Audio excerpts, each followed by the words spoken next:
Hey guys, welcome to the West Coast Initiative podcast. Here today, we got a new episode with my boy Jones Tidy. My bad, I didn't mean to say John's Tidy. Jones Tidy, really good colleague that I used to work with back when I was at Puesto La Jolla. His journey is very spectacular because he's not necessarily from the United States. He's actually from across the pond. But it's just an interesting way of how this culinary world works. You know how for people from around the world just get to meet each other and get to dissect each other's energy and dissect each other's brain kind of thing. Like I said, we have Jones Tidy. How you doing, Jones? I'm doing fantastic. First off, thank you for having me on this podcast. Shout out to West Coast Initiative. Let's Glad go, to have baby. you back in action as well, and just giving me the opportunity to be on this podcast with you. So looking forward to the topics we talk about and digging into why we go to hell and back every day for the restaurant industry. All right. So yeah, let the journey begin. Let's dig in, baby. So, like I said, to everybody on the podcast, Jones, he's worked in the food and beverage department for most of his career. Jones, you've been in management most of it, right? Yeah, so I actually got into F&B at a pretty young age, being raised by a single mother and a sister. My first gig was at a little Mexican cafe, just doing all the jobs. It was across the street from my mom's salon. So at 14 and 15, while everyone was going to the beach, I was polishing silverware, taking orders, bussing tables. So that was my first jump into F&B. And then I Sorry to interrupt, but where was this exactly? You said by so the this beach. so this was in Malibu. I was actually born in Santa Monica, but my dad and my sister are from England. I rep England almost more than the States. But yeah, so born in Santa Monica, moved to Malibu at 5 years old. And then I'm not too sure if you know, it's like right off Zuma Beach where Lily's Cafe, shout out, one of the best cafes in Malibu. Get that breakfast burrito, it'll change your life. Um, but yeah, so it started at Lily's Cafe. I would just get dropped off there, work the whole day, and then about a year later, I worked at Camp Hess Kramer, which is a pretty nice sleepaway camp as well. And I was actually a dish boy for 2 full summers, Oh and wow. that was kind of my entry into To the kind of food hotel, industry. food industry, and then that is where I found my passion. Because we were in F&B, but we ran pretty much the whole camp, where it comes from like cleaning the halls, mopping the halls, setting up events with food, without food. So it was definitely a much, I went broader than just F&B, but I just fell in love with that, wanted to keep going. And that's what really kind of made me want to study hospitality. And I wanted to I can't work at a camp my whole life. So I took a step back, and what's bigger than a camp is a hotel. So Mhm. I was pretty set on hospitality management at UNLV. I only applied to 3 schools. One of them was Cornell, did not get into that as we know it, but UNLV produces some talent as well. And did that. How's your time at UNLV? I mean, did you do any internships over there in Las Vegas? I mean, I know Las Vegas is pretty big on the food industry, to be honest. Yeah, so actually I worked at Yard House as a food runner for a good moment, and then got into at Fleming's. So I was a food runner there, and then went to Fleming's for a food runner, worked my way up to a server there. But I also did an internship at Boyd Gaming, which actually was not in the food and beverage department. It was more like safety a little bit. So it was definitely different. What But do you it mean was by my safety? Like drills, or what do you mean? honestly, it so I was in the safety management department. So a lot of it was kind of finding information about our big whales that were gambling, making sure their sources of income were legal and they weren't doing anything shady or Oh washing wow, interesting. money. I actually helped them revamp, I think it was about a 76 page manual from everything from what to do with an earthquake, what to do with an active shooter, what to do with a head injury, kind of how just a manual from every type of thing that can go wrong at a hotel and the steps to follow.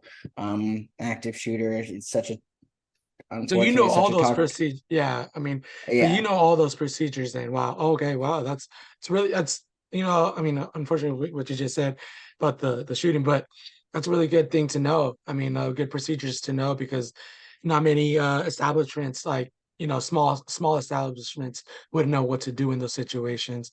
So I would say that's actually a really good credit to you to be able to know that type of realm kind of stuff.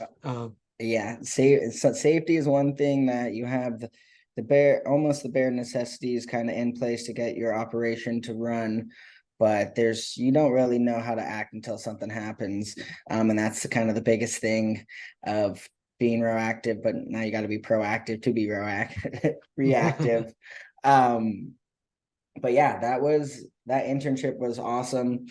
It was also And a this is paid intern. about what years was this around? Like what era? This was it was in my final year. So it was a 3 month internship. And it was 40 hours. I think it was almost 40 hours a week. So it was a big time internship. Coincidentally, hospitality is a small world. I used to serve one of the higher ups in Boyd Gaming, so that really kind of helped me kind of create that relationship as well. My granddad kind of put me in contact with her as well, and then I would serve her at Fleming's once a week. Kind of met her family as well. Just remember that order, made sure everything was spotless. And once I was ready for the internship, I actually approached her about it. And she asked me if I wanted to actually do something in food and beverage or try something new. And I said, I think the more you know, the better you do. So that is kind of why I that was kind of my one job, not in the restaurant. But it's different sitting in an office. I will say that Mhm. it's been my only office job where I'm not out and about talking to people as much, which was awesome to kind of experience because it's different. It's different Yeah. staring at a computer and talking to a computer rather than having those interactions, which I definitely feed off of. That's what I was gonna ask. Like, being a person like I know there's people that love to be in the office, not do it 9 to 5. It's kind of weird to talk about manage food and beverage managers, chefs, you as well. We kind of have a different job, you know what I mean? Our 9 to 5 is really dinner service, a weekend. Yep. We're not working Monday to Friday, which is kind of weird to some of my friends who are not in the industry when they're asking me like, hey, let's do something this Saturday. I'm like, uh, I'm tied up, you know what I mean? Because I got work this Well, weekend. I think It's that's the biggest obstacle. That yeah, is the biggest obstacle, which I think that really makes hospitality. I like. I love hospitality. I love that the rush. I love all that, but it's the schedule that can that really really, impedes into your life. yeah, Yeah, yeah. And I mean, and I know so many people who have struggled with that. Who have gone through divorces, who have gone through, uh, you know, loss of friendships and stuff like that. It takes a true special character, I feel, to be in this type of industry and be going that long. You know what I mean? I mean, you and myself, we have a passion for it. So it's not necessarily everybody has a passion for it, but we strive on it. And it's like you said, it's a different adrenaline rush when we get to a busy service kind of thing, because it's like we're hands on. You're hands yeah. on the field on front of house. I'm hands on the back of house.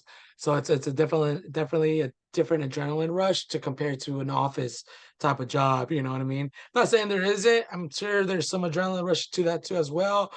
I'm not very, I haven't really been in an office job. This is the most I've actually in this new position that I've been. It's been the most I've been in kind of in an office type of job, which is kind of weird to me, right? Being less in the kitchen, more on the back end of stuff of making sure menus are doing good, recipe costs and all that stuff. But yeah, but continue with your with your internship. So you started with that new job after your internship. Was this before you graduated, or was this after you had already graduated? This was one of the final requirements for me to graduate. So it was mandatory. It was I went my second to last semester. I did seven, I think six classes. So really went kind of balls to the wall my second to last semester to set my final semester up where I could only take three classes so I could properly enjoy myself, do focus on this internship, and actually really kind of start looking for jobs and kind of enjoy my last moments of freedom, which honestly was the best decision ever because I would having six classes before and kind of have that victory lap to end college was so necessary. And it actually really allowed me to treat the internship like it was my real full-time job, whereas it wasn't like I'm doing this to get the credits. I took on work. I wanted to make a name for myself.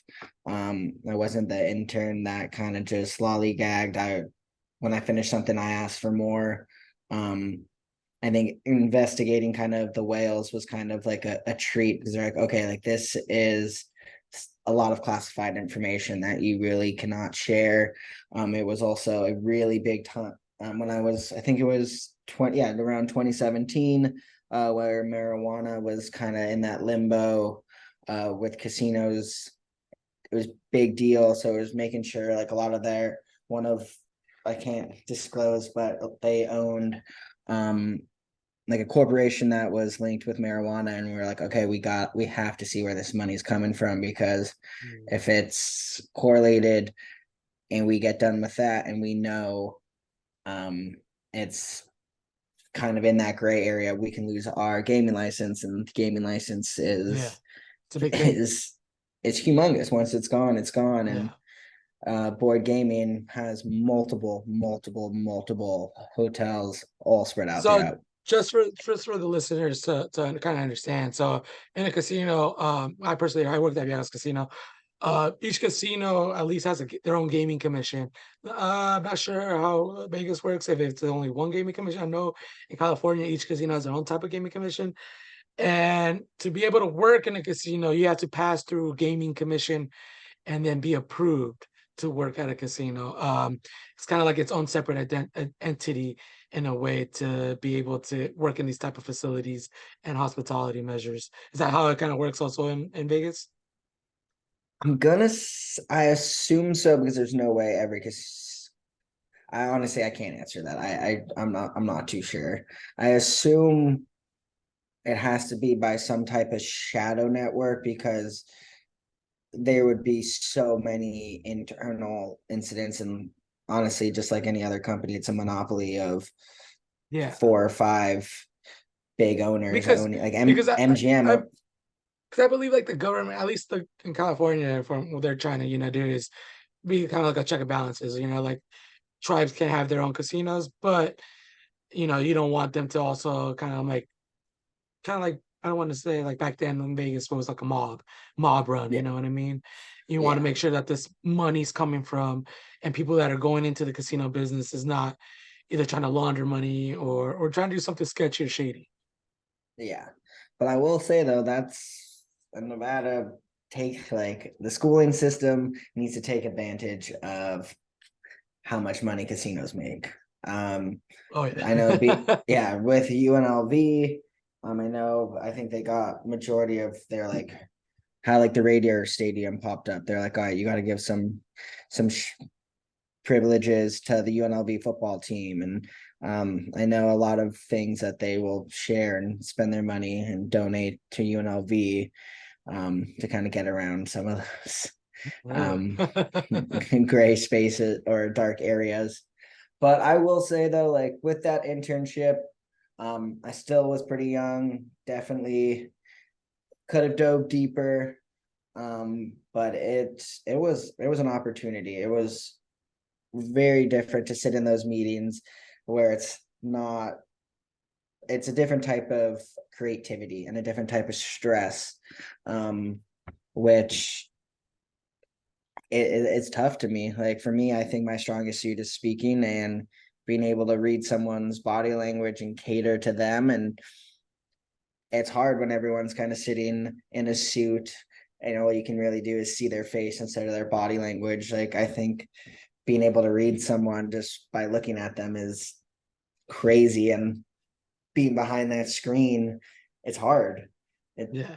it to kind of navigate that. So I definitely, like you said, it's a different type of stress being in an office. Yeah.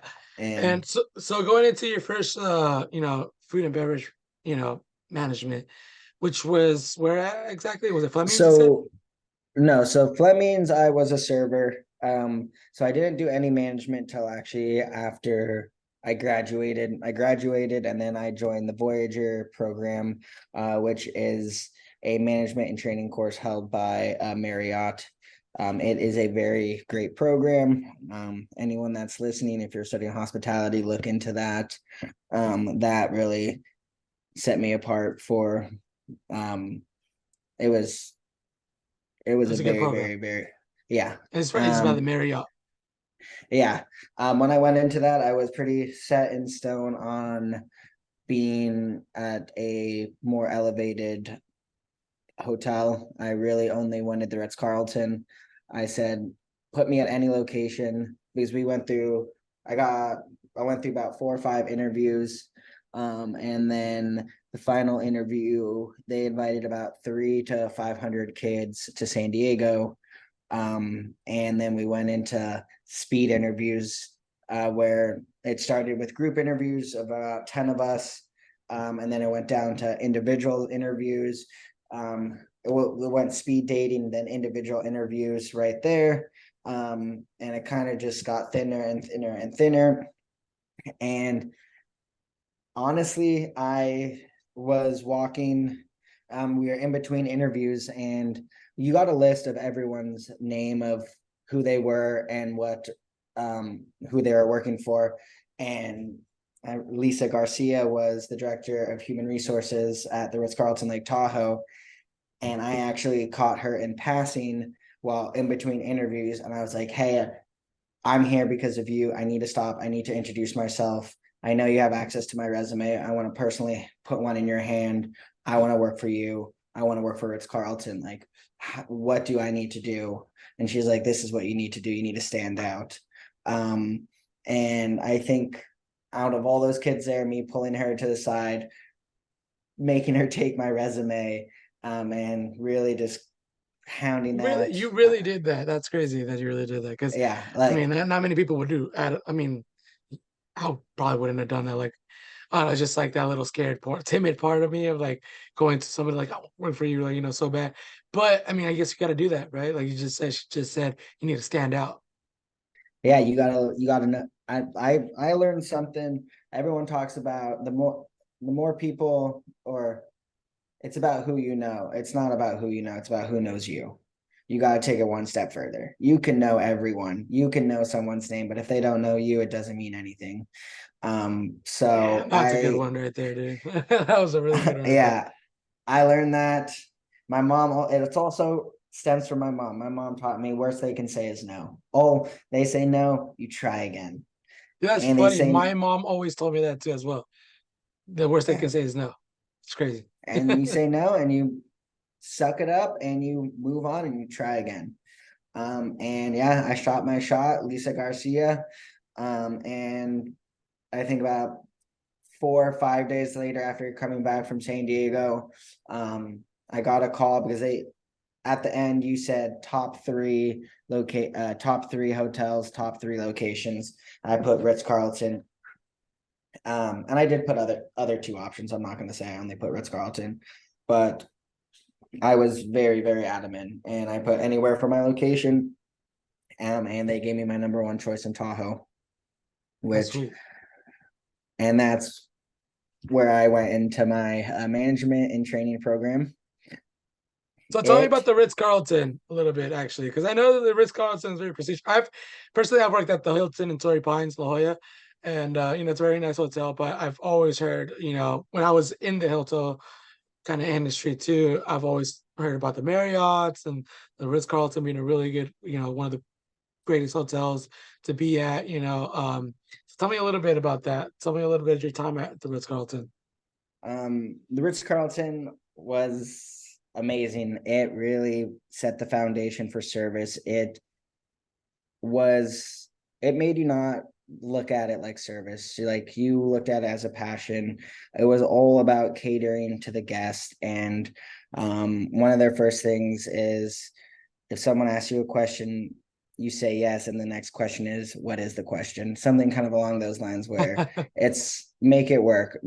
Find a way to never say no, find a way to say yes. And it was just, we're here to make experiences, and that's what it's really about. There's so many different types of Ritz-Carlton where if you go to New York, it's super white glove service. It's catering to where they don't want you to make you lift your hand, but then you go into Tahoe where it's a little bit more in the wilderness. It's the beauty. You're coming in and off the mountain. So we're having like all our floors were heated, so none of the snow would melt. So you would be in a winter wonderland and all our floors would be not icy, they'd be completely fine to walk. You would Oh, have boot warmers everywhere. We did this thing called s'mores, s'mores every day where we'd make homemade marshmallows, and all the kids would come, and it's just like biggest thing is anticipate the guest needs. That was, I would say, that was the biggest thing is anticipate the guest needs, be ahead, know what they're going to ask, and have it ready. So back to what makes it, yeah, I think that's what sets the Ritz apart from everyone. And it's just it comes to brand name. You know what you're gonna get when you go to the Ritz. It's at a lot of other places, you can have a hit or a miss experience. You can, I never want to talk down on any company, but I think inconsistency is what hurts businesses the most. But at the Ritz, it's that expectation is there. You know what you're getting, and if you don't get it, something's wrong, and something will be done about it to correct that. and Like we're so how was your first day at the Ritz? first day at the Ritz. So first day in the hotel too. So I was coming from all only restaurants, working in to going into a hotel. It was pretty crazy. I won't lie. I was in an orientation group of about 30 employees, so it was a pretty big group. A little bit intimidating, I will say. Fresh out of college, I wore a three-piece suit. I was ready to conquer the world, and then I stepped into there, and I was like, "Whoa, I got to be a fly on the wall. I need to take it in. I need to take a deep breath. I need to watch." That was probably my biggest thing. I learned that very quick from my first boss, my boss. I think I did something, and she kind of looked at me and she said, "Be a fly on the wall. Just watch, just learn, take it in." And I kind of was like, okay, like I'm not here to change the operation. I'm here to assist the operation. I'm here to fill in the cracks. I'm taking it in. So it was cool. I came in during summertime, so it was a little kind of their off season. It was a lot more kind of, yeah, I came in the off season, so it was definitely a little bit of a slower time, which was nice, which worked out in my favor. So it was a lot more of creative talking, meetings, preparing for winter. And then when winter came around, that is when I really got to dive in the operations. I was also spoiled. I worked at the Lake Club, which was the Ritz-Carlton's Lakefront Lounge, which was gorgeous, very, very exclusive. Very proud of kind of helping elevate that. When I started, I think it was about $149 for a family of four to go down there Monday through Wednesday. And then I think it was about $499 on the weekends to go down there for a family of four. So it's a killer deal. It was pretty much all inclusive down there. When I left there, we were charging about $350 a person. Oh shit. Up to $799 a person on July 4th. And food was all inclusive, but we did change the liquor package as well. But from that 4 years of really investing everything and elevating that, making it exclusive, by all means, it was not just me, it was my whole team. But when you look at the numbers from when it first opened to what it's doing now, it's pretty incredible to see that process. So to all the team members that went to war, as I like to call going to service, but it was truly amazing down there. I know we got a little bit off topic, but it No, you're good, was man. I mean, these are the cool stories to hear about. but yeah, but when winter came around, it was different. It was, oh my God, you'd have 15,000 people on the mountain. We were mid-mountain, ski in, ski out. We were right on North Was Star, there one of was there a the, slope right next to the hotel, or yeah, how yeah, mid-mountain. So you would ski in and you could ski out. really? Like, That's cool. yeah. So a big battle there would be 15,000 people on the mountain, and everyone must have got a martini at the Ritz. So balancing, juggling in-house guests and like non-guests was a pretty big challenge, because you need to make sure you have those empty tables. You need to have that, so when your guest comes in and be like, oh, I'm looking for lunch, okay, you have this area designated to you, but you're also a business as well. So you're like, all right, well, our guests may be on the mountain, they're not looking to have lunch. They're trying to juggle having an area for non-in-house guests coming in, and kind of just juggling that was a lot, because you would have 3,000 people kind of just coming in throughout the day, Holy wanting to shit. have lunch. As you know, it's busy, busy, busy. Everyone gets hungry at the same time. Everyone wants to eat at the same time. So lunchtime comes in, everyone gets off the mountain, swarms us. Um, Were you only so at that one particular lounge during that time, or were you at multiple like so restaurants? summer, so Like how many summer, restaurants is that Ritz Carlton have? so we had Manzanita, which was our signature fine dining restaurant. We had the living room, which was a very open kind of seat yourself, very comfy. It was, imagine your grandmother's living room with beautiful, beautiful sofas, beautiful fire pit, super, super high ceilings, and make that times that by 40 dining room tables. So it was a very lodge like restaurant, but you would still have crab cakes, ribeyes, burgers, still full service, full cocktail list, full bar. And then we also had Cafe Blue, which was a coffee shop, a little bit more grab and go, but you'd still kind of get the fresh made potato salad, fresh made sandwiches. And then we also had in room dining. So it was, um, I wouldn't call it was considered a resort, but I think that's more so because of their location. That's what I say. It sounds Um, like more of a resort kind of thing, yeah, just yeah. because of the ski part. Yeah. So like, because honestly, you come in, you don't want to leave. Like, Yeah, Truckee, especially depending on snow. Snow plays are very, very big, because if it's snowing, it's mid mountain, so you're getting a lot of snow. So the road coming in, coming up can be very it's not very dangerous, tough. but like you don't want to drive it. Like, you're with your Ah, family, you don't want to, you got chains on, like, unless you got a SUV or like snow tires, like nobody wants to drive. So then, and if you do want to drive, you're driving probably 20 minutes to the next restaurant. So majority of the time you get your family here. We have everything you need until you're ready to leave. and so where did you live nearby the Lake Tahoe, or like how was that? Like did when you moved to Vegas, like to Ritz Carlton, was there like how did that whole move happen for you? So I got the job in Vegas. Very, very privileged.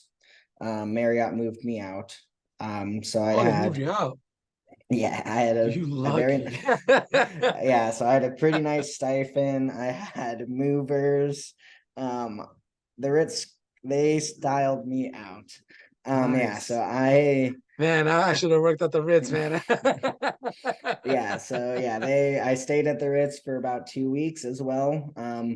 that was, yeah. So yeah, I stayed at the Ritz for 2 weeks because they're like, you need to see every aspect as a guest. You need to see how things run. You need to experience as a guest so you know how to handle the guests. So I got to spend 2 weeks. Luckily, my sister was living in San Francisco at the time. So I flew up to my sister, and then we drove, and we found our house, my room on Craigslist. I lived with the same guy, Brian, for my whole time there. Very, very lucky. We had a beautiful, beautiful cabin in Truckee. And so it was about 30 minutes to get to work, but it depends on snow. Like That's what that I was 30 gonna minute, say. like if the roads are clear, I can get there in 30 minutes. If the roads aren't clear, it could be anywhere from like an hour, hour and a half. Wow. And sometimes I did live in Tahoe Donner. Um, if you know that TD, that some say it's a microclimate, and we would get the same amount of snow as the summits. So there'd be multiple days where there'd be like 3, 4 feet of snow. And I'm like, all right, I gotta dig my car out, I gotta dig my driveway out. And now I gotta just hope the roads have been plowed. And there's some days where I'm like, I'm not making it to work until the roads are plowed. And that would result in a lot of delays. A lot of things I learned was knowing how to handle situations with no staffing, because if your employees can't make it at the 80, a lot of our employees lived in Reno, about half lived in Reno, half lived in surrounding towns. So the 80 would close all the time, 18 wheelers would flip, and then the 80 Oh would man. close, and we would lose half our staff. So half our staff wouldn't come, or a car flips, traffic's there, And nobody's this is getting in. during the No, busy time, right? This is during like yeah, you guys' busiest time of the season. yeah, like this is crunch time. And then we would have to allocate like rooms for employees, but sometimes it's like Christmas time, it's sold out. Like we can't, like, it's like that's $5,000 if we don't sell a room. But then it's like, so then you're gotta like, all right, I know if I drive home tonight, I'm not gonna be able to make it back. So it's like, all right, I need a room. And then you're working in your dining, I'd be working till 2 a.m. And then I know the person that's working cafe is not gonna make it. So go home, stay in a room, take a shower, sleep for 2, 3 hours, wake up, open the cafe, and just go, go, go until the rest of the team. We also relied very much on J1. So we did a work visa program, so which was about a quarter of our staff, it felt like. So If you don't mind during me the asking, winter, what's J1? so J1 is, so it is a work visa program where you will work for 3 months, and then you got to travel for 1 month. So in winter, we would have about 200 Argentinians kind of come over. They would work in the spa, they would work front desk, they would work concierge, just because of Mm, how busy we would get. And then in the off season, we're a ghost town. So, and we do have a lot of seasonal employees, but when you go from like 30, 40% nights to 100% occupancy nights plus 15,000, you need 5 times the staff, and you obviously can't keep them on during the off season. So yeah. that was where I really think I learned most of my management skills, was dealing with the international students, because as a business, you get everyone in as close to the busiest time as possible without over overpaying. But so then we would have 200 people, 200 students coming in from December 10th to December 15th. And we'd have to train them in like a week. And then 5 days later, school gets out, and we are just boom, boom, boom, Rocking. boom, boom, rocking and rolling. And a lot of these students would have a hospitality background, but not all of them. And you'd be coming in and you'd be like, all right, you've never been a host before. I got 1 week to train you. You've never food ran before. All right, I got 1 week to teach you the menu, how to hold plates, how to run. And that was all throughout the The winter time. yeah. And then summertime we got Romanians. Romanians work really, really hard. Really? Yeah. The Argentinians work hard as well. I mean, no dig No, at the Argentinians. No. no bad blood, no bad blood, no bad blood. But the Romanians came in and you would have to tell them to go home. You would have to be like, Really? all Oh, right, wow. yeah. Again, that could have just been the ones I've been dealing Dealt with. with, yeah, of course, yeah. Um, I was very lucky, so I started at the lake club, and then I was in the living room during winter time. Yeah. So I did the living room for a full winter and about summer, and I was like, I want to get a Manzanita. I want to get a Manzanita. Manzanita was like the signature fine dining restaurant. It had a little bit the more experienced managers. It had um all the servers are vets that have been there since the hotel Yeah. have open. There was not much changing there, and it was I that mean, was yeah. I think any establishment, like I remember in the casino, the fine dining was a steakhouse as well. And I was fortunate to be the sous chef of that steakhouse as well. Any fine dining restaurant, I feel like in an establishment, everybody kind of wants to gear towards Oh, that 100%. place. 100%. And I was fighting. And I got the call up, and I fought, and I worked, and I worked, and I worked. I worked under Kyle Carnine before he moved to Palmdale. And once he left, I kind of just took over. Never got the GM title, but I was the main PM manager. Titles never have really meant much to me. I think workload speaks louder than titles. Yeah. Um, and I got that, and I hung on to it as long as I could. Um, and then in room dining, I will say a biggest beast ever. In room dining, that's tough. In room dining was tough. So a lot of times we I would kind of go hand in hand because we would share a kitchen in the off season, and then staffing would create obstacles. So sometimes we'd have to run in-room dining and Manzanita out of the same kitchen. So that was a lot. But yeah, I got into Manzanita, I think, in my winter, second winter, and I held on to that for about 2-3 years, doing that. But then, as every establishment has, the turnover rate is so high. I would say I was there for 4 years. I would say a lot of managers would do 2 years there and move on, just because of how seasonal it was.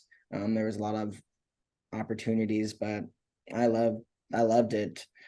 So I kind of became a little seasoned, I would say, seeing all the outlets. So I think on my fourth year around, I kind of was just kind of more so Manzanita PM, and then kind of just jumping around. Um, and that's what I kind of enjoyed doing, was jumping outlet to outlet, just because it was so much fun just to see in a different operation. Yeah. Um, and So, like, question, go real ahead. quick question. Sorry, that was it's a good job. Someone who's probably in the hospitality realm, or been in the industry, as a server and whatnot.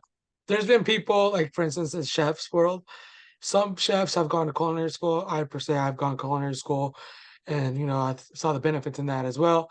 But there's also chefs that have never been to culinary school that became chefs or are also executive chefs to this day and whatnot. As well, I see that in the front of house too. I have seen managers who kind of come from the bottom in the restaurant to up without any, education. You per se, you've been through the education route. What would you say is like the benefit, or you know, or what would you say, like, there between I challenges between those think two? so. Having a degree in the hospitality world, I excuse me, I felt like I was kind of in that bridge where a lot of my bosses or a lot of my higher ups necessarily didn't have degrees. I felt like now degrees are becoming a lot more common.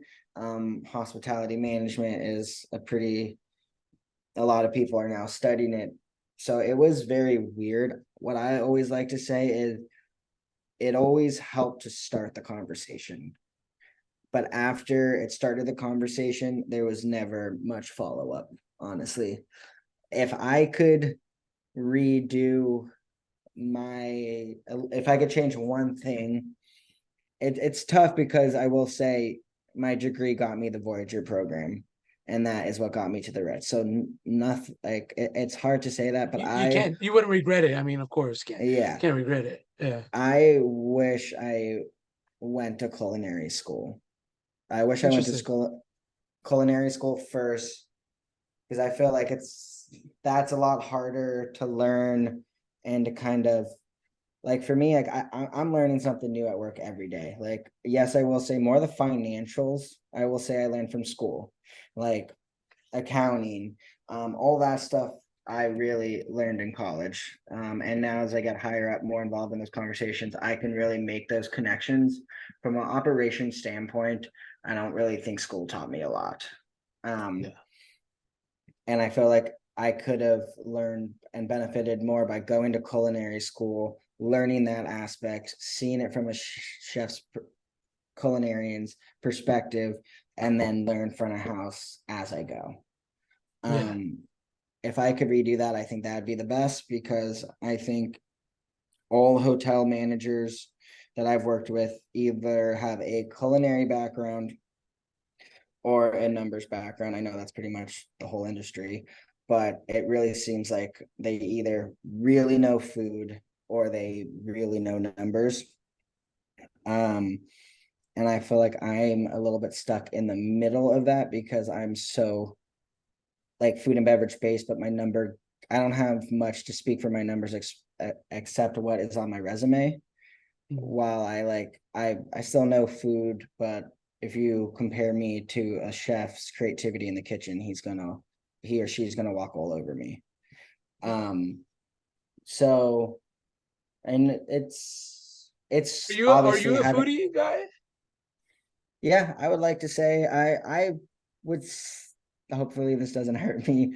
I would say I'm more of a people's guy. Like I Okay. love the service, I love the interactions, I love the I mean, it shouldn't hurt creativity. you. I mean, service is that's the biggest, one of the biggest things in a restaurant. Yeah. So it should Like not never hurt you at all. like pairings and all that stuff, finer details, like talking to someone and be like, all right, this is what we're gonna do right then and there. That is really what gets me going. I lived with a chef for a while, which was awesome of just like the creativity of having fun in the kitchen. I feel like I'm trying to learn a little bit more about wine than about cooking. Mm, So I wish I knew a little bit more about like acidity, salt, and sweetness. yeah. So, but Do you know where the taste buds and all that in your tongue is, all that? Like sour taste and I mean sour acidity. back, I back is the I'd have to sour. review it, to be honest. Yeah, like I remember, that was actually a test that I would do when we used to work at Puesto with the cooks. I'd always do the diagram. I'm The not gonna lie. does it Uh, taste? Yeah. yeah. I So, hey got I yeah. Go ahead. Go ahead. Go ahead. sorry, no, it's just just looking back at Puesto, because that was also my goal too. Like my goal was always to teach the cooks. They're different, not just cooking wise, but like their senses as well. You know what I'm saying? Because one thing as a cook, become a chef, is you need to start building your palate. You know what I mean? And tasting is how you. It's kind of the foundation.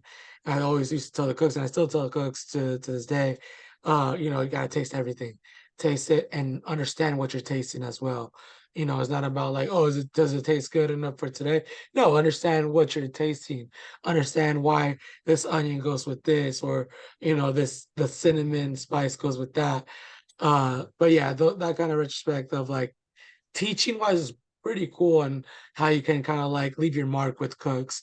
I don't know how you feel about like also with that on teaching younger people of management. I think seeing someone grow is the biggest achievement, honestly. Besides bonusing. Um, like obviously we have to hit our numbers to make our bosses happy, but I Yeah, think of course.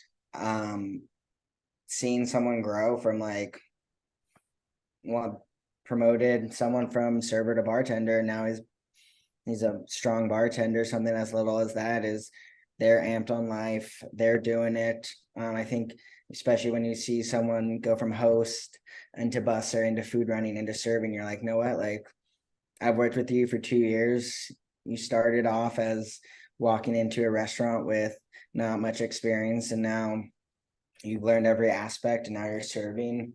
um, I had someone start as a super bomb maitre d, and that went into management, and like that was pretty cool. Like again, it's a whole team operation, but seeing someone go from that into a different position like is Yeah, it's pretty definitely a bonus. awesome. Yeah. Obviously, Uh, making the guests happy is the the best. better part. Yeah, of course. Yeah. Um, so, so you said you've been there for 4 years at the Ritz Carlton. Uh, after those 4 years, was it kind of like, all right, what's my next challenge? Or Yeah, so the big C came in, COVID happened. And obviously that kind of turned everything upside down for a good minute. Um, I was one of the first managers that brought back when things were opening up. So I did that for a little bit. I was getting pretty serious with my girlfriend. And we were just deciding on our where we wanted to live, if we were long distance at the time, if she was going to move up to Tahoe, or and I, as you know, industries are tough, jobs are tough. She would hear me talk about the ups and downs and being out of property for 4 years. I was like, I think I'm ready for something new. And she was also like, well, I'm not gonna move up to Tahoe if you want to move in 6 months. So that's when I kind of started shopping around. I felt like I finished off summer with the Ritz Carlton, so they were in a good spot. We were going into the off season, and I knew it was look for something now, or winter's going to be here in 3 months, and you're going to be locked down for another 6 months. It didn't yeah, feel right leaving in because winter, winter's so I coming, was baby. yeah, winter's coming. I was like, I want to leave on good terms. I want to leave them in a good place. I put applications in at a lot of different places. It came down to Ruth Chris and Puesto. Ruth Chris was taking a little bit longer to make their decision. At that point, I was pretty far along with the Puesto interview. And I actually flew down there. I kind of did a little secret shop at the place because I wanted to just try the food. Because I will say, moving from a Ritz Carlton to a bougie Mexican restaurant is was kind of shocking to a lot of people. One of the first questions when I made it to the interview with the director, Dylan, he was like, I want to know Ritz Carlton to tacos and beer. He's like, I need to know why. He's like, we need to talk about this. And I was like, I want to try something new. I want to learn volume. And you guys are still elevated, but you guys are volume. And that is, I want to try something new. And they shared a lot. They had a vision and they knew what they were doing. They were successful. I met Still I think it was the successful. oh dude, so Still successful, successful. dude. Yeah, still. What next level success. Yeah. Yeah. And then I met Salim, who got the job after COVID as well, with a very big Tao background. He was sommelier. I honestly Shout saw out to his Salim, by the way. Shout yeah, out. yeah. I'm working for him again at a different restaurant. So There you go. We'll get to um that in a bit.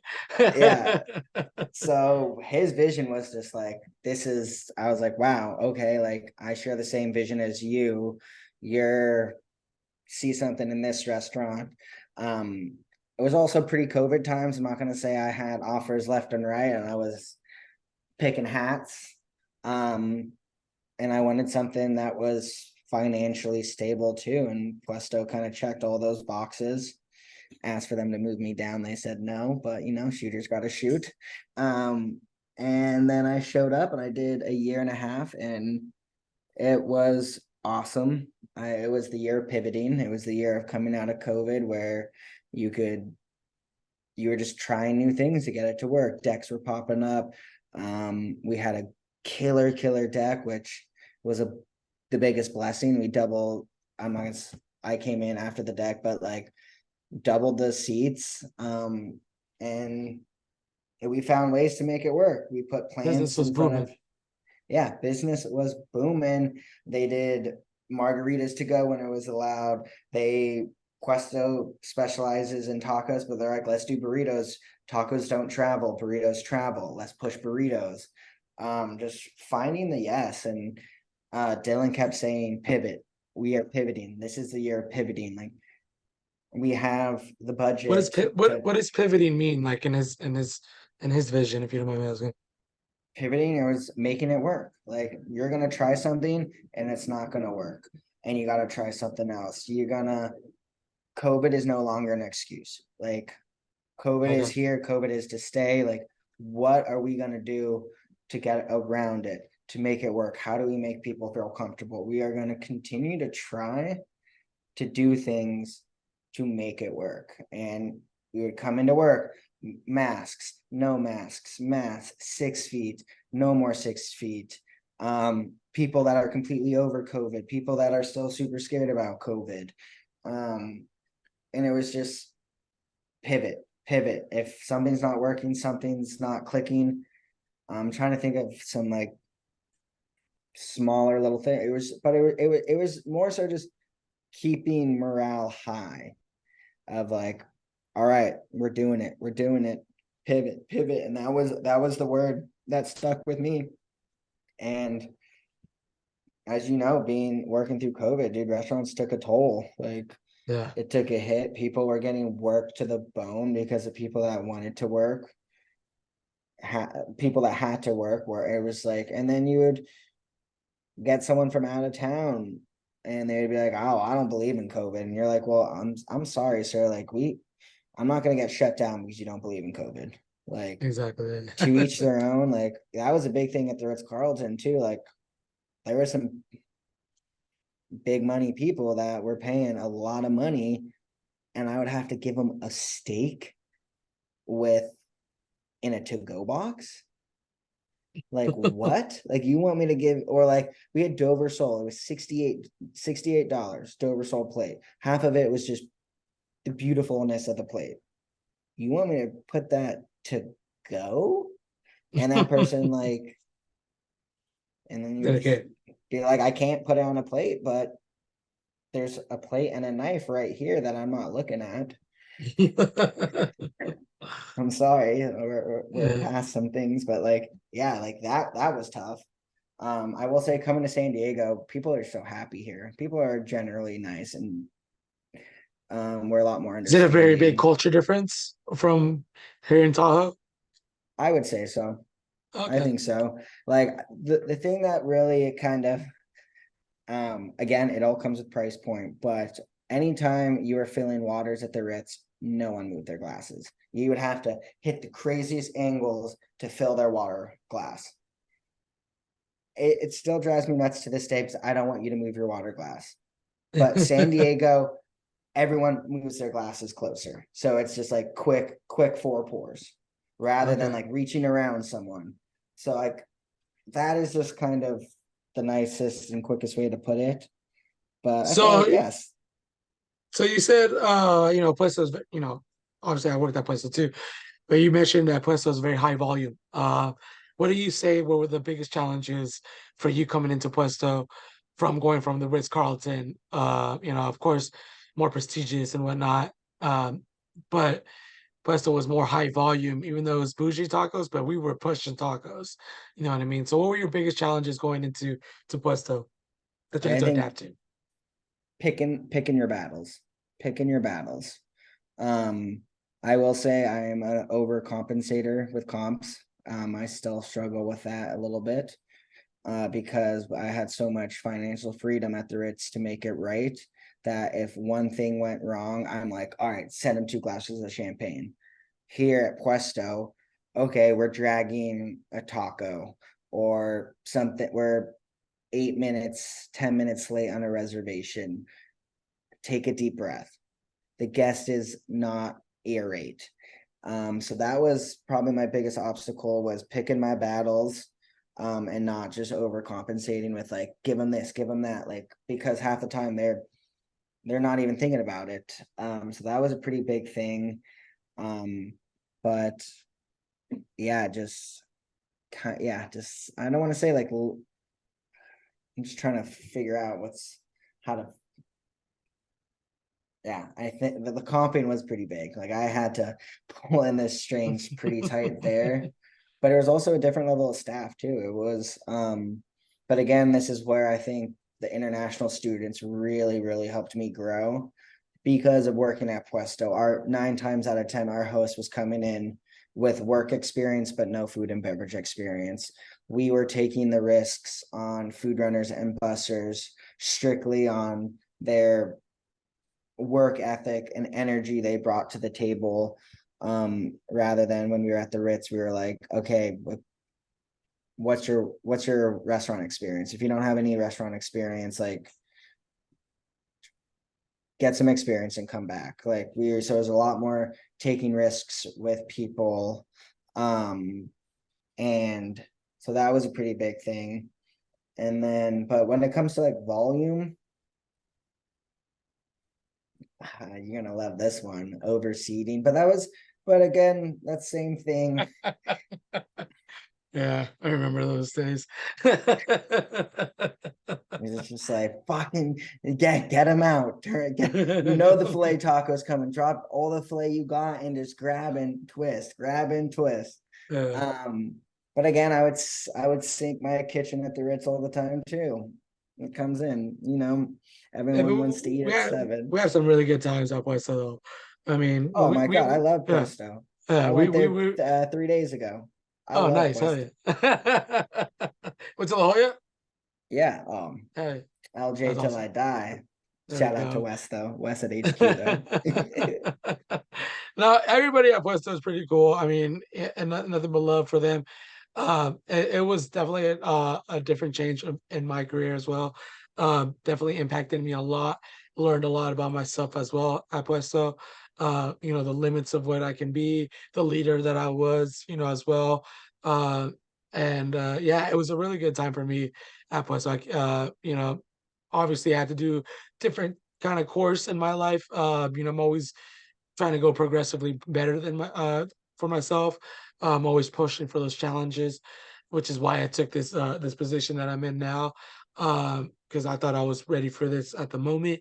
And but even then, like just looking at the past times with you, it was some really good times there at Puesto for sure. Especially, I enjoyed working with you. A little bit about Jones, which was very funny. Every night that me and him would close, because um, he would. I was a sous chef at night times most of the majority of the time. Whenever we would have to check out, we'd have to check out every door about like 3 times possibly. I still do it at this next one, and I think of Oh you my every god, I was time. betting. If I didn't get out so late now, I would FaceTime you and be like, "Can you just make sure?"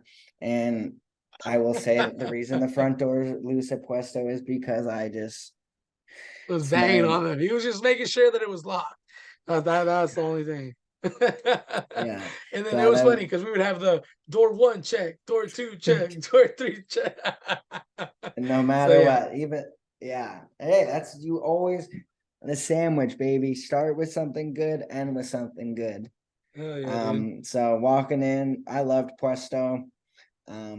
Shout out to everyone that works there. That was a beast. That brought me to San Diego. It taught me a lot.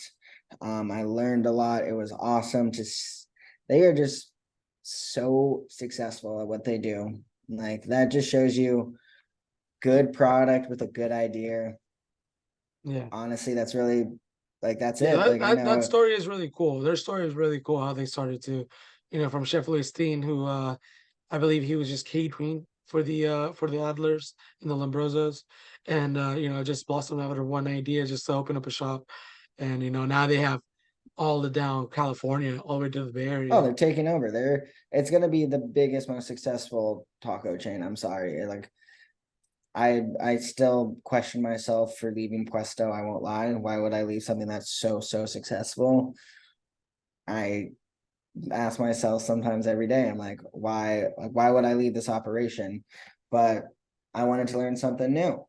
And Yeah, I comes back to the more you know, the better you do. And I felt like that chapter from I like again left in May, felt like I fulfilled my winter time before summer arrived. Um, and dude, yeah, I like I said, Puesto is a beast. It's a great story. It's a great product, great idea. yeah, and a Yeah, lot of cool like people, like you said, a lot of cool people that work there.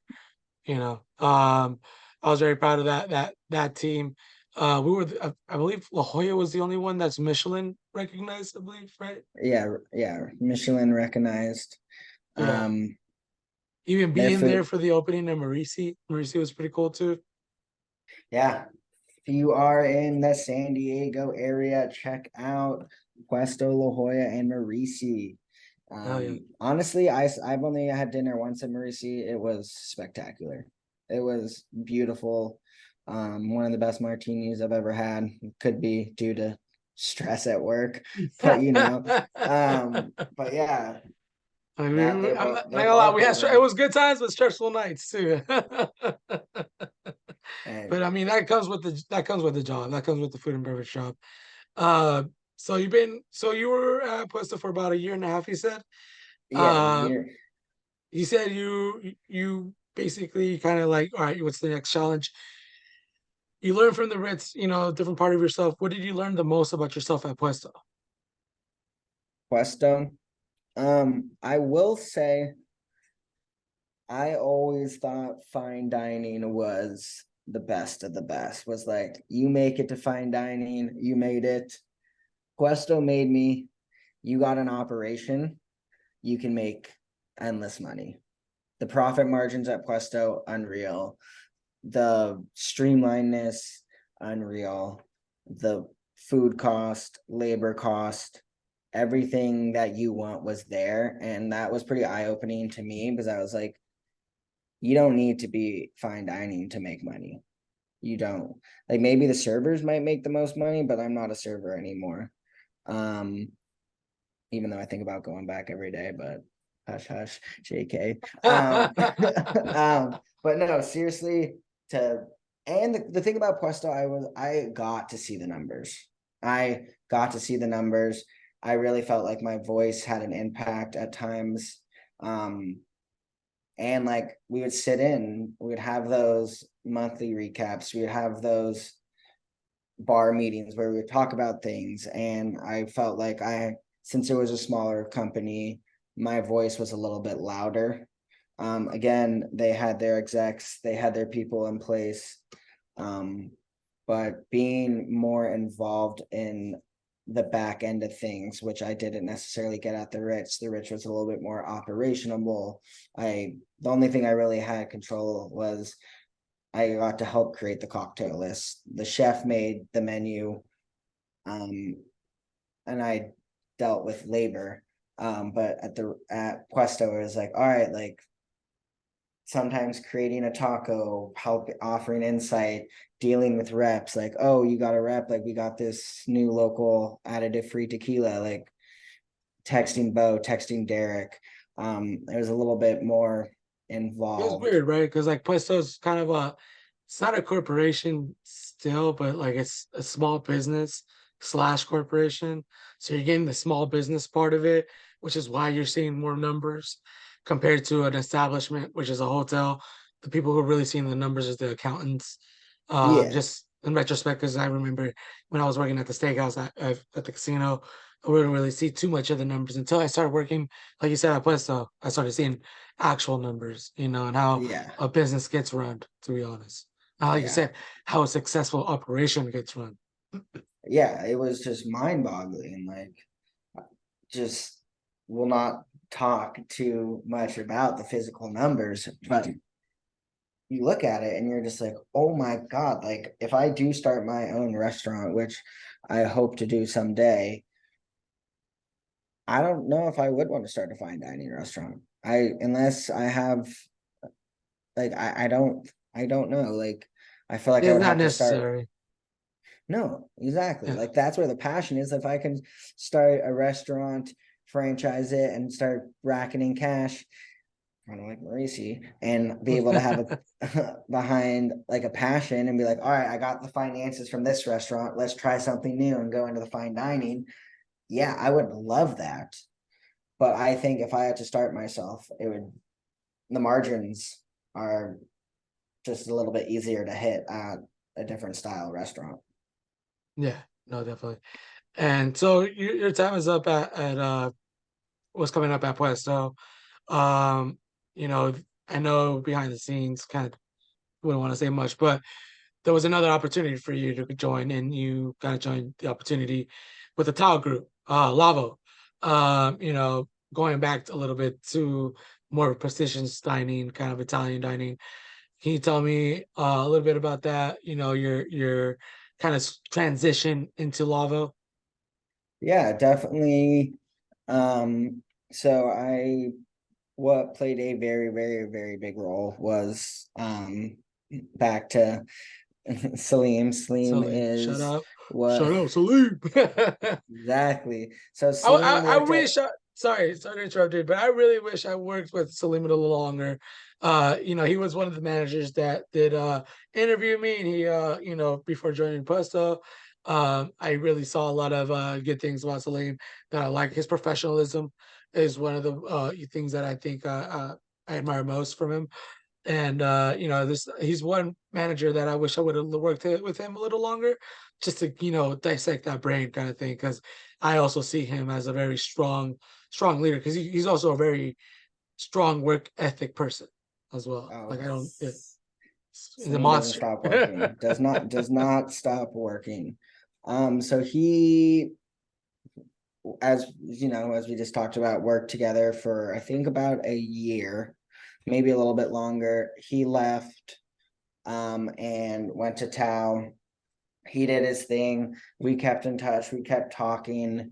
And he was like, "Hey, we have an opening. If you want to interview, by all means." It was not set in stone. I still had to go through numerous interviews as well, but he gave me that opportunity, and I was like, "No, what? I'm just gonna try it." I necessarily kind of went in. I actually interviewed twice. I went Oh, a little while back, and then just kind of was like, I don't think the timing's right. I felt like work still needed to be done at Puesto, and I've had my checklist of what I wanted to learn, and once that was kind of completed, I was ready to make the next comes back. no, The more you know, the better you do. And I no, went to see that, and I necessarily wasn't super in the market, but money talks at the end of the day. And I met some of his team. I walked the property. I asked for something, and he said another number, and I was like, okay, like we can settle on that, and let's just do that, see how it goes. It is a completely different. I East. oh yeah, it's a different beast. I will say it. Again, now I work only nights. The work life balance I'm still adjusting to. I'll go in. I won't get off to like 2 or 3 a.m. a good amount of the nights on the weekends. Weekdays are around 12:30 would be a win if I can leave by then. So that is very again when it kind of comes to what we were talking about earlier is balancing all that. I will say working at Puesto, I got to spend more time with Andrea because of the hours of the operation. Now I will say that's been a little bit of an obstacle is now I'm pretty much nocturnal and Andrea is Monday to Friday, 9 to 5, or who also works crazy hours. So I wouldn't even say nine Yeah. to five. But so that was a transition. But then you come into there, and I've also never worked in an Italian food spot. So that was cool to kind of just have a lot more pizzas and pastas, lamb, veal. It was a very big menu when I first started there. We've kind of slimmed that down a little bit. Um, but it's a different beast. It is a different crowd, I will say. La Jolla is going to be that family. Let's get drinks, let's have dinner, and let's go home. I now feel like we're the start of their night out. And this is the first job where it's um been a little business is a little bit more up and down. La Jolla was you're busy every day. Consistent. You know what you're walking Yeah. into. Yeah, I was You know what you're consistent. doing. Now we have being in downtown. We have to think about conventions. Conventions, awesome. I want more conventions. Conventions make boom, boom, boom. I love conventions. But then you bring in a baseball game. Baseball games brings in 40,000 people to downtown. Is that our demographic? No, not necessarily. But then they're taking up all the parking, they're creating traffic. So then we have a game at 6:40. All our reservations are running behind because they can't find parking. They didn't know a baseball game was happening. So then it's like, oh my God, we got 40,000 people in downtown. How do we get them in the door? So there's been like a lot of Interesting. conversation. We're doing $4 draft beers now. We have a prefix menu that is Which I gotta stop very by and try that prefix. Me and my honestly, wife still. please, please, please. It's an unbeatable prefix. 3 courses, $39. Honestly, you can't beat it. So come check us out, Lavo San Diego.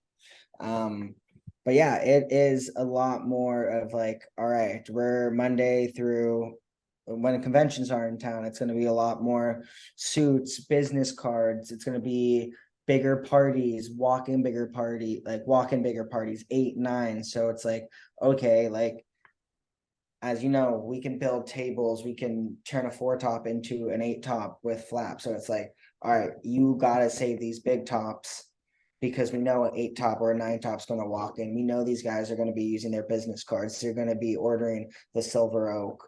They're gonna be ordering the ribeyes. They're gonna be spending more money than if it's gonna just be that, all right, it's Friday, Saturday. Everyone's going clubbing. We got a group. We got a bachelor party or bachelorette. All right, they're gonna be doing family style, but mainly drinking. So like, there's just so much. I'm just trying to. I wouldn't call it inconsistencies, but just like such different Variance, demographics coming in. probably Yeah, variances, you know. yeah. Just like we're doing 400 covers one night, and then we're doing 160 the next night Right. because of like what's happening in town. Um, so that's been the biggest thing for me to kind of really learn and like How was bef- how was Comic Con for you guys? Comic Con was great. That is my first Comic Con. I did hear it was a little bit slower to previous Comic Cons. I do think the strike played a pretty big part. It seemed like there was a lot more There was a strike? kind of oh, the writer strike, bro. Oh, I didn't even know about that. Oh my Wait, God. writer Yeah. strike. Yeah, it's huge, huge, huge, huge. Yeah. Yeah, big writer strike going on. Um, so I felt like it was a lot more just attendees rather than like high profile guests. A lot of Yeah. other kind of restaurants kind of felt the same way. They weren't getting the buyouts or as many buyouts as previous years, where it was like full production crews coming down. We're gonna throw a party. It was more so just like um GA emissions. But again, I don't really that's just kind of from what I've heard. There was still 130,000 people downtown. We were still rocking and rolling.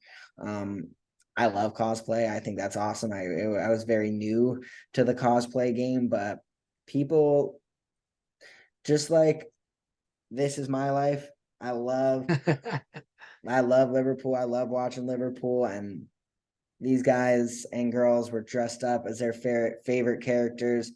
And like, dude, there were some awesome costumes. Like, their homies don't play. Homies are investing. Like, Yes.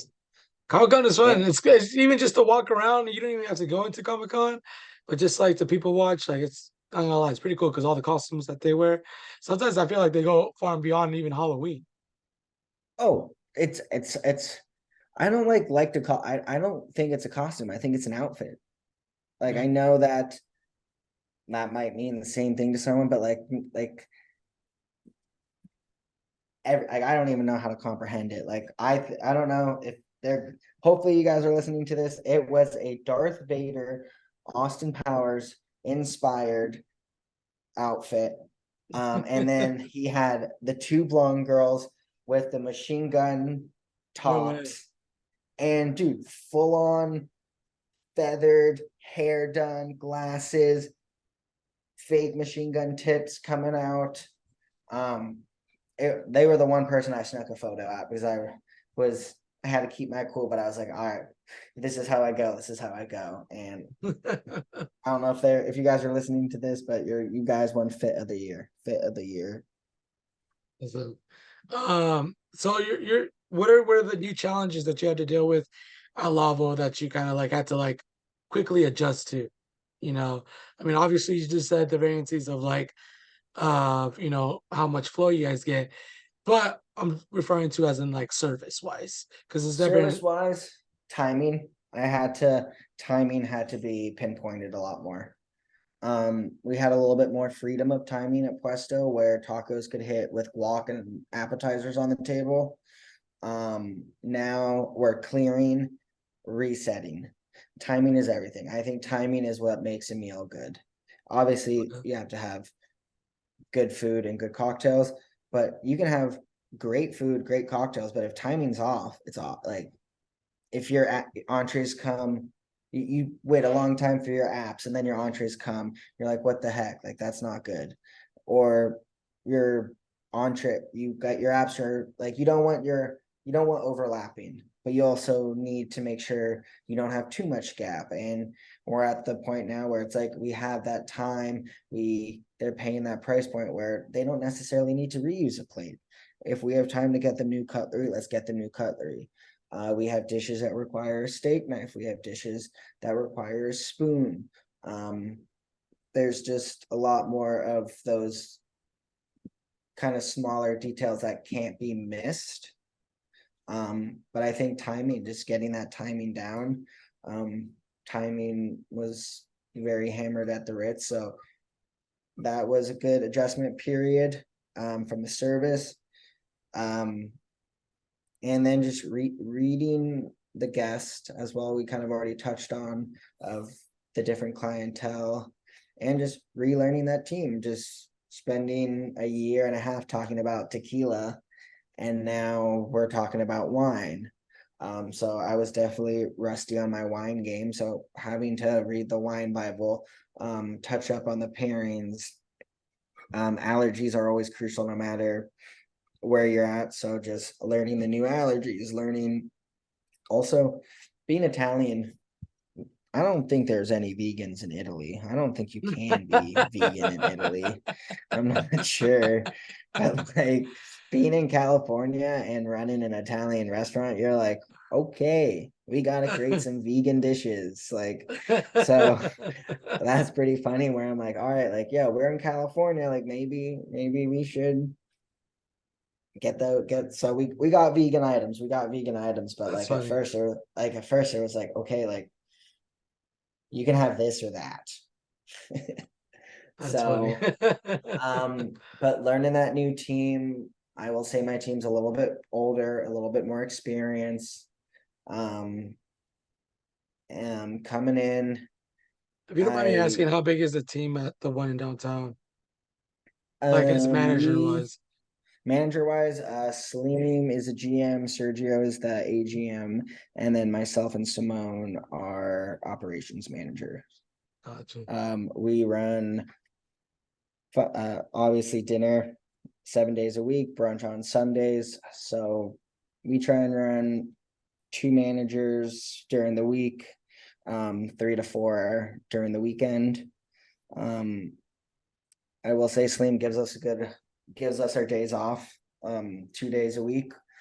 9 times out of 10, they are back to back, which is awesome. So, but like when we're there, we're working long days, but he is very adamant about getting us our 2 days off together, which if I get my 2 days off, work me 10, 11, 12 hours. I don't mind. Like, Yeah. Yeah, same here. yeah, like just get me my 2 days off and then I'll work It's whatever. crazy when whenever you get an 8 hour shift, you know what I mean? Like Oh, I to us an 8 hour shift is a short shift. it's called a half day. Yeah, it's I called out there. But yeah, man. I mean that's it's dope that you're, like the story that you kind of Ritz, Puesto, Lavo, the different transitions that you kind of gone through in your career wise. I mean, how is the Tao group? Like, how is that environment? Because Puesto is a different vibe, more of a family feel environment. Sounds like the Ritz was more of like a corporate type of environment. How is the Tao group? Because that it, Tao group is very kind of prestigious, even in Vegas. oh, super, super, super prestigious. I will say their executives are very, very involved. Like we have meetings with a lot of important people on all the time. Um, I will like we have meetings all the time, and the director of beverage will be on there. Chefs of all levels. We have like there's Lavo. There's so many brands within Tao, so there is a lot of titles to go along with that, where we'll have someone specifically looking over Lavo. We have someone specifically looking over Beauty and Essex. Then you have Tao itself. So there are a lot of titles, but majority of them are in those meetings with myself, talking. I would say a good portion of them know my names. Again, I'm Slim handles a lot of things as well, kind of being that bridge, but having those meetings, oh, I want to hear what Jones has to say. I want to hear what Simone has to say. Like there is a lot of back Your and voice is forth. always heard. Your voice is always heard. Yeah, like you're given the opportunity to speak up, which is pretty cool. We have monthly business reviews where there's 32 people on that call, which I which is awesome. Like there's some people on that call where I need to go to their email to kind of see their title, because but they're on that call, they're talking, they're involved. Um, so that is pretty cool, like which is definitely um I will say was not so much at Puesto or the Ritz, um, which is definitely Has its different. Like perks. like when I send my monthly recap, like I don't like they're all the CFO is attached to that. I said something that I said I described a situation and I had someone super high up just like, hey, like watch your wording on that. Like just like protecting our bases. And I was like, oh my God, like you're reading my emails. Yeah. Um, which is which was definitely eye-opening. I will say the meetings are like how you want to talk to. Like it's you have chefs in there, you have this where it's like, all right, we're speaking our mind, we're not going to keep that soft conversation and beat around the bush. We're going to jump in it, we're going to talk about it, and we're going to jump straight into the issue and tackle it and then move on. Like I like sometimes there's some meetings where I'm like, I'm a little nervous to speak, but it's just like, wow, like they're saying their mind, they're saying their piece. We're looking at it from both angles, but then we have a third person coming in that's saying like, all right, I'm seeing this, I'm seeing that. Like, well, let's do this. It's really, I don't like. I feel like we're never beating around the bush. We're like attacking stuff head on, which is pretty cool when you see some higher ups like really talking passionately about like we need this more, we need this, we need that, like make it happen. It's not like, oh, how can you improve this? It's like make this happen now. And it's like, I don't know, like I think that's how we make it. Like that back in the corner, make that decision. I feel like that's where I do my best work is when my back's to the corner and it's like, okay, it's go time. Yeah.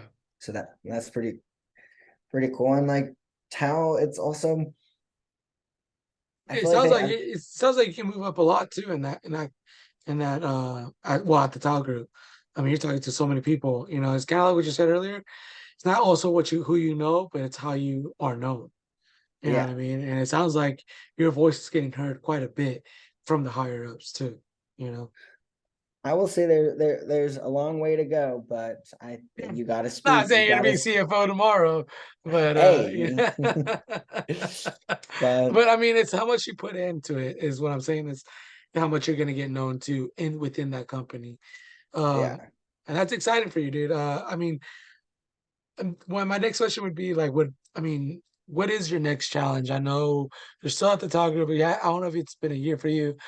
I know you're still gonna continue there, but like as everybody who kind of goes into this world, their vision kind of changes. Like for instance, my vision changed for each place I go to. It's like, oh, I'm gonna do this, I'm gonna do that, I'm gonna do this. Where do you see your next goals or your next vision going leaning um towards? I think I'm going with the flow. Obviously, you got to is just I think keep learning what I can learn from Tao. Their company is so big, there is so much growth opportunity. So it is a fantastic company to work for um where if I'm done with Lavo, I can move to Beauty and Essex, I can move to Tao, I have the highlight room. There's so many lateral and vertical moves. There's the corporate side of things. So I think there's just endless possible opportunities with Tao. I think from more of a like internal thing, I would like to somewhat go into consulting at some point. With the last name Tidy Up Incorporated, go into struggling restaurants and help them get back on their feet and find them someone that can keep them stable. And I think that is something I want to do. I think I still got a little ways to go. I've fine dining, I got volume. Lavo is that really balance of elevated dining, but also doing big numbers as well. Um, but I'm just going with the flow. I do want to go back to hotels. I enjoy hotels. Hotels don't sleep. Um, You never know. Might go back to Vegas one day, right? I don't know Taos in that. Vegas, right? Oh, I don't know. That California air hits different. Yeah, it does hit Um, different. the California air hits different, but taxes also hit different too. And cost of living. Yeah, but I don't know. I'm Going with gonna the just flow right keep, now. yeah, going with the flow, learning, enjoying. I don't I mean, know. you kind of have to. I'll say I want to do this, I want to do that, but then opportunities just open out of nowhere. Like I said, this opportunity that I kind of jumped on was, a good friend of mine that we met back in college. One of my best friends, Kyle. It was kind of just in the making. We caught up one moment. Told him where I was kind of at. He told me that he's looking for somebody for his place, which is where I'm at, PB Local at the moment. But once I started talking to the owner, kind of the opportunity kind of grew a little bit more than just being at one establishment, and kind of jumped on board. The picture was kind of painted of like more of an executive position, and that's where I had to kind of like, all right, I think it's a good opportunity to see if I can push myself to it as well. I mean that's the point. Push yourself to the max to see where you can take yourself. Um, one of my questions I was going to ask, or one of my last questions, few last questions, sorry, is someone who's coming into this industry who's probably per se has been a server for a while, bartender for a while, but's been pondering that thought of going into management, or anybody who is going into management in the food and beverage. What is like your one biggest advice that you can give them? Don't do payroll. Um, the biggest thing is you gotta start thinking 3 to 5 years. You got to start to thinking like 3 years because you gotta fight through the first 3 years of it. It's tough. You're gonna be operational. You're gonna see what some of the hourlies are doing and seeing them make more money than you. That is the hardest thing to swallow. Um, but you have to start looking at a bigger picture. You need to start looking, have a 3 year plan. 3 years in the long run is really not that long. It's gonna fly by. So you need Pretty quick, yeah. to jump into it, swallow the pay decrease, and think big picture, and be the middle ground that the hourly staff can rely on, but have the backbone of the GM of if someone cutting when you need to be cut, keeping someone on when they need to be on. You need to be the voice, but also think of the operation. Um, that's my biggest thing is life. Like a year is not that long. Like you can do it for a year, and once you do it for a year, you can do it for another year, and then you're locked in, and you're going to start seeing the pay go up. You're going to start being involved in decisions, and the higher you up, obviously operations are always going to be there, but like the fun begins once you're kind of, I don't want to say sitting in front of a computer, but having those meetings, being able to create those ideas, finding new ways to bring people in the door.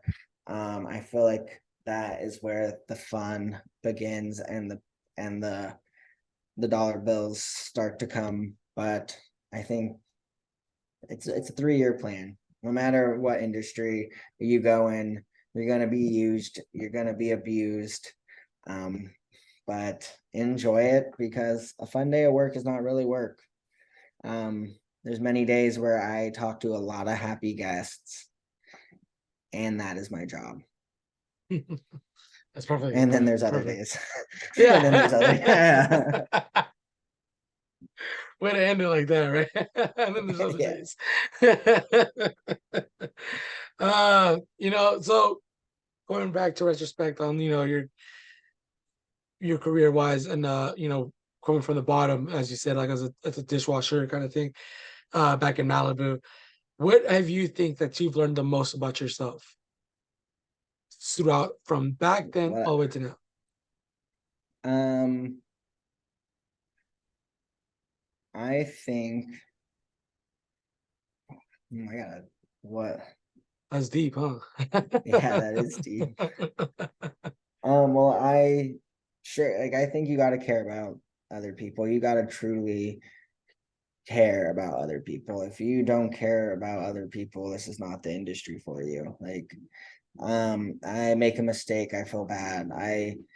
I've been a part of proposals, weddings, funerals, celebrations of life, graduations, and you slip up at times, and dude, it sucks if you ruin someone's night. Um, Yeah. I've experienced people that don't necessarily get to go to a dinner and spend $500, but they're doing it because it's a once in a lifetime thing. And it's like being able to add to that and just wow them. And just, again, it was more so a little bit at the Ritz Carlton because I'd be with the same guest 3 to 4 days. So I would build that portfolio. Um, I could be able to do things. I could send stuff to the room. I can organize, write cards, give the kids toys. And like, I know this is just a little bit off topic but it's kind of, I'll loop it back around. But like, I feel like I genuinely care about other people. And I think that's what I learned about myself. And I'm learning more about myself. Sometimes I got to think a little bit about me. I am working on my work-life balance right now of taking time off. And when I need to take time off, before it was like work, work, work. Like the place is going to burn down without me, when in reality it might even run smoother. Um, Smoother. It's probably like the worst so feeling where you're like, oh man, it's probably better when I'm not here. yeah, but what I learned about myself is that I truly care about other people's experiences, That's good. and that you, I don't know, that's tough. That's tough. But I mean, we can always run this interview back in the future, back yeah, in your 3-year plan. We'll talk yeah, about this in three CFO, years. different title. I know. But You just when you become CFO, you gotta stop wearing that tie dye. You know what hey, yeah, the nose ring goes up, the tie dye comes off. I mean? That it was awesome talking to you, Jones. And it's good catching up with you. There's quite a few things that I learned about you. Of course, we worked together for a very good while, probably I think a year, right? I believe. But Yeah, every single day I worked with you, it was an awesome time, fun time at Puesto. And I know we're gonna run it back one day in the future. But yeah, man, it was awesome having you on the podcast. Any last message you want to leave? You want to let people know which level you're working at? Just shoot them out there for them. yeah, honestly, shout out to multiple people. This is my Grammy speech, my Grammy award winning speech. Not everyone I've worked with that has guided me. My biggest thing is be a fly in the wall. Um, be a student first and a teacher second. There's always going to be something to learn. Um, take risks. You're gonna mess up. Um, what's that saying? It's not about how many times you fall, it's about how many times you get up. As cringe as it is, it's true. Um, but shout out All right, to Rocky. West Coast Initiative for There you having go. me and spreading the love. And um, hospitality is a super fun industry for everyone.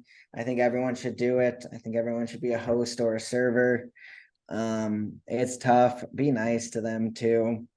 Yeah. And that's my biggest thing. Life's short, enjoy it. Be part of the celebration. And Hell that's what yeah. I feel like I do it every day at work. And I might come home late, but I hopefully try and make at least one or two people's day. And if I can do that with a glass of champagne, or if I can do that by touching their table and hearing about their grandkids, so be it. So yeah. But yeah, thank you so much Awesome. for having me on your podcast. Thanks, Jones. Catch you guys on the next episode, everybody. Thank everybody, Jones. Check out Lavo in downtown Gas Lab, right? I'm assuming Yep. it's at the Gas Lab. Yeah, Yep. Gas Lab District. They got an awesome prefix. I'm gonna try to check it out hopefully this week or the next week with me and my wife. Catch up with Jones a little bit and hopefully see Salima there as well. Definitely go check them out. Definitely check out shout out to Puesto as well. Puesto is also much love to them. Yeah, we'll catch you guys on the next episode. Thank you, Jones.